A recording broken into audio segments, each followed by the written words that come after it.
63 বছর পরে নবী কোথায় গেলেন? আসমানে। কোথায়? রওজা মুবারকে। সেই জায়গাটার নাম কি? মদিনাতুল মুনাওয়ারা। নবী বলছেন ওখানে কয়দিন থাকবেন? বলেন।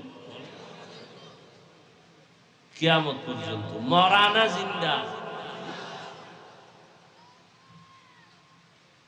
আহা, একদল আল্লাহর আশিকরা বলে নবী মরেই নাই,